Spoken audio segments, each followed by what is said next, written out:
నమస్కారం రామ్మా కూర్చోండి. మేడం గారు హిందీ నేర్పిస్తున్నారా? గుడ్. బాగా చదువుతున్నారా? మీ సీనియర్లు చేయలేనిది మీరు చేయాలి. మీ సీనియర్ బ్యాచ్ 67% ఫస్ట్ అటెంప్ట్లో పాస్ అయ్యారు. అది రాష్ట్రం యావరేజ్ కన్నా తక్కువ, 11% తక్కువ. సో మీరు బాగా ప్రిపేర్ అవ్వాలి నాన్న, ఎందుకంటే మీకు మార్కులు రాకపోతే నా మార్కులు చేస్తారు ముఖ్యమంత్రి గారు. మీరు బాగా చదవాలి, బాగా ఫోకస్డ్గా చేయాలి. ఓకేనా? గుడ్. సమ్మేటివ్ వీడియోస్ వాడుతున్నారా తల్లి? ఇంకా లేదా? ఎంతవరకు వాడుతున్నారు? Good. How is mid day meal? ఇంకేం చేయొచ్చు మిడ్ డే మీల్లో? ఇప్పుడు బియ్యం మార్చాం చూసారా, ఫైన్ రైస్ వచ్చింది. కుకింగ్ అంత క్వాలిటీ బాగుందా? వేడిగా ఇస్తున్నారా? ఆకుకూర అంత బాగానే ఉందా? రాగి తాగుతున్నారు ఎవరిని ఇక్కడ? ఎంతమందికి రాగి మాల్ట్ ఇష్టం? చేతులు పైకి ఎత్తండి. 500 అంటే చాలా తక్కువ. చిక్కీ నచ్చిన వాళ్ళు చేతులు పైకి ఎత్తండి. అందరూ ఎత్తుతారు.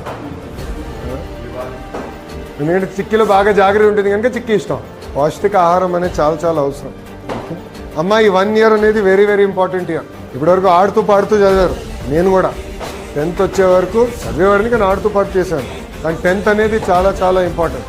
నా జీవితంలో మార్పు వచ్చింది 10th, 11th, 12th ఈ 3 years. కానీ ఫోకస్డ్గా మీరు చదివి మంచి మార్కులు తెచ్చుకుంటే ఇంకా ఫ్యూచర్ మీది. సో పర్వాలేదులే, ఏముందిలే అనే యాటిట్యూడ్ ఉండకూడదు. Very very important. ప్రభుత్వం పరంగా మేము అన్నీ చేస్తున్నాం. అద్భుతమైన టీచర్లు ఉన్నారు, పుస్తకాలు ఇచ్చాం, స్టూడెంట్ కిట్ కూడా వచ్చినాయి.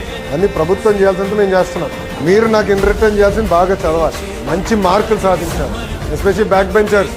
నేను కూడా మీలాగనే బ్యాక్ బెంచర్గా బాగా చదువుతారని కళ్ళు బాగా ప్రిపేర్ అవ్వండమ్మా. Very very important real. Okay, learning పైన ఎక్కువ శ్రద్ధ పెట్టాలి సార్.